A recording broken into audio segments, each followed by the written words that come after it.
kita adalah bahwa para petani itu harus dibimbing dan dibantu sampai mereka kuat. Termasuk pasca panen, termasuk distribusi, termasuk marketingnya. Ya. Jadi konsep kita adalah hulu sampai hilir itu harus ada pemberdayaan dan perbantuan kepada para petani. Pernahkah terbayangkan petani Indonesia hidup makmur? Sebagai negara agraris, banyak penduduk negeri ini bekerja di bidang pertanian. Namun, pendapatan petani di Indonesia hingga saat ini masih jauh dari kata makmur. Badan Pusat Statistik tahun 2021 memperlihatkan bahwa 72,19% petani di Indonesia adalah petani kecil, dengan rata-rata pendapatan bersih sebesar Rp435.833 per bulan, atau sebesar Rp14.527 per hari. Angka tersebut jauh berada di bawah garis besar kemiskinan, yakni pendapatan Rp535.547 per bulan, atau sekitar Rp17.851 per hari. Sedangkan rata-rata pendapatan bersih dari petani skala besar adalah Rp1.909.000 per bulan, atau sekitar Rp63.000 per harinya. Jika dibandingkan dengan UMR DKI Jakarta di tahun yang sama, sebesar Rp4.416.186 per bulan. Penghasilan petani sangatlah jauh dari ideal. Banyak hal menjadi penyebab rendahnya pendapatan petani. Satu hal yang nyata adalah mahalnya ongkos produksi pertanian. Sebagai contoh petani jagung, untuk menghasilkan 5 ton jagung per hektar, petani akan mengeluarkan biaya sekitar 15-19 juta rupiah. Padahal, di negara yang industri pertaniannya telah maju, untuk 1 hektar tanaman jagung hanya membutuhkan biaya produksi sekitar 5 juta rupiah saja. Mahalnya biaya produksi pertanian membuat petani sulit meraih kesejahteraan yang layak. Petani terus menjadi objek perahan dari bisnis raksasa yang menguasai industri pertanian dari hulu hingga hilir. Petani tak memiliki pilihan selain menggunakan sarana produksi pertanian, baik pupuk dan pestisida, dari produk industri yang semakin mahal. Joao Mota, seorang petani modern dari Atambua, Nusa Tenggara Timur, memiliki cita-cita besar untuk membangun kemandirian petani Indonesia yang bebas dari tekanan oligarki. Kendala yang kita alami selama ini itu adalah masalah mahalnya dalam kita bertani. Nah, kita harus kembali kepada alam, di mana petani itu harus berpedoman pada 3 nilai utama, yaitu pertama, simple, mudah, dan murah. Jadi simple, mudah, dan murah itu harus menjadi satu dasar dalam orang kembali kepada alam. Nah, salah satunya itu kita dengan metode Jadam itu. Jadam adalah satu singkatan dalam bahasa Korea yang bermakna orang yang menyukai alam. Pertanian organik Jadam adalah kombinasi dari prinsip-prinsip pertanian tradisional alami dengan praktik dan inovasi ilmu pengetahuan modern. Metode Jadam dikembangkan oleh Yoon Sang Cho, petani Korea. Metode Jadam itu adalah suatu revolusi pertanian yang membawa kita kembali kepada suatu keadaan pertanian ultra murah, bukan super murah ya, ultra murah. Saya berani tekankan itu karena harganya benar-benar sangat murah dan itu benar dan sangat efektif. Ini contoh tanah yang boleh kita bilang tidak ada kandungan mikrobanya. Kenapa? Bisa kita lihat tanah yang tidak ada kandungan mikrobanya, density-nya sangat tinggi. Ketika kita remak, itu dia menjadi lengket. Ketika saya lempar ke bawah, dia tidak akan pecah, hancur. Dia masih tetap utuh. Saya ambil kembali supaya teman-teman lihat bahwa ini tetap utuh. Tanah seperti ini menunjukkan bahwa unsur haranya sangat rendah dan kandungan mikrobanya sangat rendah. Sehingga untuk tanaman-tanaman hortikultura sangat tidak efektif. Metode pertanian organik Jadam sangat mengutamakan keseimbangan serta kesehatan tanah sebagai media tanam. Perkembangan, pertumbuhan, serta hasil panen dari suatu tanaman sangat bergantung pada pertumbuhan akar yang baik. Jika kesehatan dan keseimbangan tanah baik, maka pertumbuhan akar tanaman juga akan baik. Salah satu dari inovasi Jadam adalah Jadam Microbial Solution atau JMS. Jadam Microbial Solution itu adalah solusi bagaimana kita mengemburkan tanah kembali dan menghidupkan mikroba-mikroba dalam tanah, sehingga tanaman yang kita tanam ke dalam tanah dia akan tumbuh dengan subur dengan hasil yang maksimal. JMS adalah larutan yang berisi jutaan mikroorganisme tanah, berfungsi menguraikan sisa-sisa organik yang telah mati untuk dikembalikan ke tanah dalam bentuk unsur hara yang dapat dimanfaatkan oleh tumbuhan. Sehingga apabila tercukupinya mikroorganisme tanah, maka unsur hara yang diproduksi pun dapat meningkat. Dengan terbentuknya keseimbangan mikroorganisme pada media tanam yang digunakan, maka pertumbuhan tanaman akan jauh lebih sehat dan produktif. Larutan JMS dapat dibuat dengan mudah dengan menggunakan sedikit bahan saja, yaitu air lunak atau air hujan, humus daun, kentang, dan garam krosok atau air laut. Bahan yang harus disiapkan: 15-20 liter air hujan, 2 kg tanah di perakaran bambu, setengah kilogram kentang yang sudah direbus, 1 sendok makan garam krosok atau garam curah, ember dengan kapasitas 15-20 liter, baju kaos, kaos kaki bekas, serbet atau penutup ember. Proses pembuatan: air dimasukkan dalam ember dan masukkan garam krosok, diaduk sampai larut. Tanah perakaran bambu dimasukkan ke dalam kaos kaki bekas, masukkan ke dalam ember yang berisi air. Sambil diremas-remas, lalu ikat dengan posisi menggantung di dalam ember. Masukkan kentang rebus yang sudah dingin ke dalam kaos kaki, kemudian diremas-remas, lalu dimasukkan ke dalam ember yang sama dengan rendaman tanah bambu. Kemudian tutup ember dengan serbet atau penutup lainnya yang tidak terlalu rapat. Inkubasi selama 1-3 hari sampai muncul buih yang banyak. Setelah itu dapat diaplikasikan dengan disiram ke tanaman atau dikocor dengan dosis 1 bagian JMS diencerkan dengan 10 bagian air. Pengocoran dilakukan pada sore hari sebanyak 200-250 ml per tanaman. JMS bisa dibuat sesuai target tanaman. Misalkan ingin menanam tomat, tambahkan tomat juga ke dalam ramuan tadi untuk mengembangkan mikroba fungsional khusus yang dioptimalkan untuk kesuburan tomat. Setelah tanaman itu tumbuh, masalah berikut yang dihadapi oleh petani itu adalah menangani hama. Menangani hama itu salah satu solusinya dengan kita menggunakan jadam sulfur. Jadam sulfur itu adalah suatu metode penanganan insektisida organik yang hasilnya bisa dibilang 95% berhasil. Dan kalau untuk kopi itu 99,8% keberhasilannya, dan itu sudah diuji coba secara ilmiah, sudah digunakan di Hawaii dalam menangani penyakit kopi di sana. Khususnya untuk patek, cabai, itu keberhasilannya sampai dengan 98%. Dan itu sangat luar biasa. Dan juga jadam sulfur itu menjadi memperkaya tanah itu sendiri karena dia ada kandungan mineralnya, karena pada pembuatannya dicampur juga dengan garam. Berikut adalah cara membuat jadam sulfur.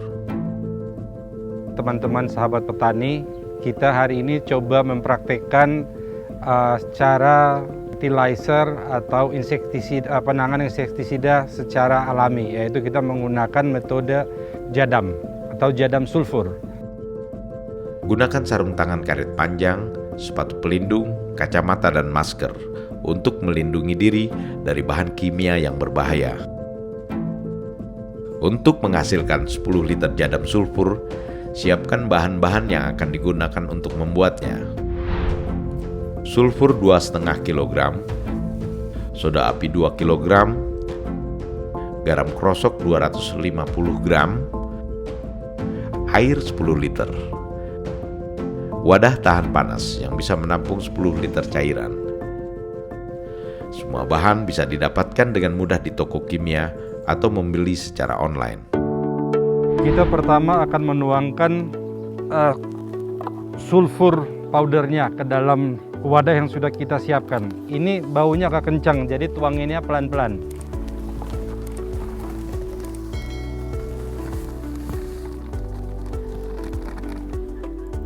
Kemudian tahap berikutnya kita tuangkan adalah 2 kg caustic soda atau soda api.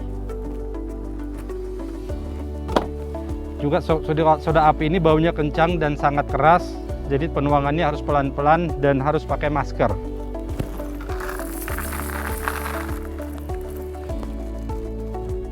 Tahapan berikutnya kita akan menuangkan garam. Kalau tidak ada garam krosok, bisa pakai garam biasa, tapi sebaiknya garam krosok itu. Setelah semua tertuang, masukkan air secara perlahan untuk tahap pengadukan pertama. Setelah airnya tertuang, kita segera mulai mengaduk. Sebaiknya mengaduk pakai bambu atau pakai kayu, jangan menggunakan besi karena sangat panas. Nanti suhunya bisa naik sampai 150 derajat. Terus aduk sampai semua belerang benar-benar meleleh dan mulai mendidih. Proses ini bisa memakan waktu antara 10 hingga 20 menit. Dan kita terus mengaduk sehingga nanti dengan rata dia akan membantu. Nah, bisa dilihat mulai ada suhu panasnya keluar. Kita akan segera menambah air ke dalam wadahnya untuk mengurangi panasnya karena sudah mulai bisa dilihat bahwa mulai mendidih. Masukkan air berikutnya untuk mengurangi panas. Kemudian lanjutkan mengaduk-aduk sehingga sisa-sisa sulfur benar-benar habis mencair. Sampai benar-benar sudah cair, kita terus mengaduk, jangan berhenti. Dengan merata kita biarkan sekitar 2-3 jam, kemudian sudah bisa kita distribusikan dalam wadah-wadah kecil untuk disimpan. Jadam sulfur ini bisa diaplikasikan dengan dosis 2 ml jadam sulfur untuk 1 liter air. Jika menggunakan wadah semprot ukuran 16 liter, campurkan air dengan jadam sulfur sebanyak 30 ml. Jadam sulfur efektif untuk membasmi hama dan penyakit, sekaligus meningkatkan kesehatan tanaman secara keseluruhan. Selain mengendalikan serangga, jadam sulfur juga efektif melawan sebagian besar patogen, termasuk antraknosa. Jadam ini aman untuk kulit dan bisa juga digunakan untuk penyemprotan kepada kandang ayam, kandang kambing, kandang sapi untuk mengurangi bakteri-bakteri pengganggu atau salmonella yang tumbuh di tempat makanan ternak kita. Dari 10 liter jadam sulfur bisa diaplikasikan untuk kurang lebih 330 alat semprot ukuran 16 liter untuk lahan tanaman seluas 10 hektar dengan biaya hanya sekitar Rp100.000 saja. Dan ini sangat murah dan dijamin khususnya untuk hama atau jamur kopi, itu keberhasilannya sudah diuji sampai 99,8% keberhasilannya, artinya hampir 100%. Dengan kita menggunakan, biasanya kita untuk menangani 1 hektar kebun kopi itu kita menghabiskan 6 juta. Ini kita cukup menghabiskan Rp100.000. Selain jadam, Joao juga menggunakan metode mycorrhiza untuk membantu meningkatkan kesehatan tanaman. Mycorrhiza merupakan cendawan atau jamur yang melakukan simbiosis dengan tumbuhan yang biasanya ada pada akar tanaman. Jamur ini mendukung ketahanan tanaman terhadap patogen serta dapat meningkatkan laju pertumbuhan. Sementara itu, akar tanaman mengeluarkan senyawa nutrisi untuk pertumbuhan jamur. Dengan demikian, simbiosis antara mycorrhiza dan tanaman adalah mutualisme alias saling menguntungkan. Mikorizа membantu akar tanaman untuk menyerap seluruh unsur hara yang terkandung dalam tanah. Dengan demikian, penyerapan nutrisi oleh tanaman pun semakin baik. Pertumbuhan tanaman juga otomatis semakin tinggi dan berpengaruh positif pula pada produktivitasnya. Mikorizа itu untuk tanaman berbiji, kita melakukan inokulasi. Itu mikorizа dicampur dengan biji-bijian yang akan kita tanam. Kemudian setelah itu baru kita aplikasikan ke tanah. Sehingga pada saat dia tumbuh nanti, akarnya akan terinfeksi dengan ratusan ribu akar baru halus yang mencarikan makanan untuk tanaman yang kita tanam itu. Jadi mikorizа itu sebagai bakteri penginfeksi yang membuat akar itu menjadi kaya dan menjadi banyak, dan dia mencari nitrogen untuk sumber makanan bagi si tanaman itu. Metode Jadam menjadi harapan bagi para petani yang selama ini sangat tergantung dengan industri kimia lewat penggunaan pupuk maupun penanganan hama yang membuat biaya usaha pertanian menjadi sangat mahal. Metode Jadam menyediakan alternatif input industri pertanian yang terjangkau bagi petani, membantu petani di berbagai aspek pertanian, mulai dari pengelolaan tanah hingga pengendalian hama. Metode ini benar-benar memotong biaya usaha pertanian sampai 95%, sehingga petani akan menjadi lebih sejahtera. Namun sayangnya, informasi tentang metode Jadam belum banyak diakses secara luas di kalangan petani kita. Jadam itu sudah diuji secara ilmiah. Tidak perlu ada keraguan lagi, tetapi selama ini kita tidak tahu kenapa ada keterbatasan informasi atau kesengajaan dari pihak tertentu untuk menghalangi distribusi atau penyebaran informasi tentang metode Jadam ini.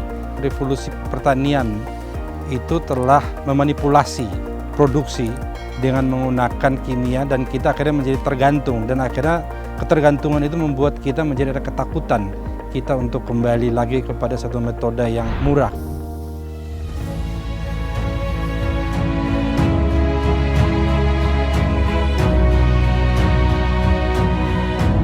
Negara pun harus turut hadir memberikan proteksi yang cukup kepada petani Indonesia, serta mampu menjadi konduktor yang baik dalam menyelaraskan kepentingan nasional di sektor pertanian dengan korporasi terkait, seperti industri pupuk dan pembasmi hama kimia, serta importir pangan.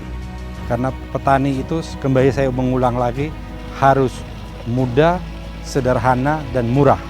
Prinsip pertanian itu kita hanya bisa lakukan apabila kita memiliki satu pemimpin yang punya vision membangun kemakmuran bangsa, dan harus punya suatu keberanian dalam mengambil keputusan dan mengendorse, sehingga kita memaksa petani dengan cara memberikan jaminan kepada petani apabila dia menggunakan full organik atau full metode Jadam, itu apabila terjadi kegagalan, pemerintah harus hadir untuk mengganti, dan pemimpin yang berani untuk mengambil keputusan adalah pemimpin yang harus dipilih oleh rakyat.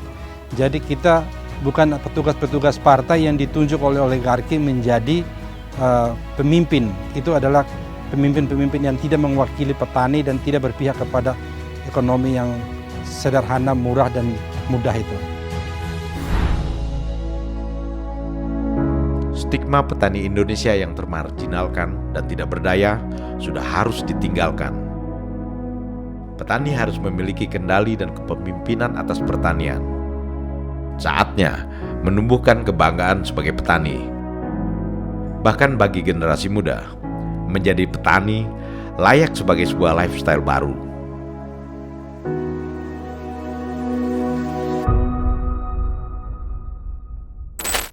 Prabowo Subianto, the man of our time.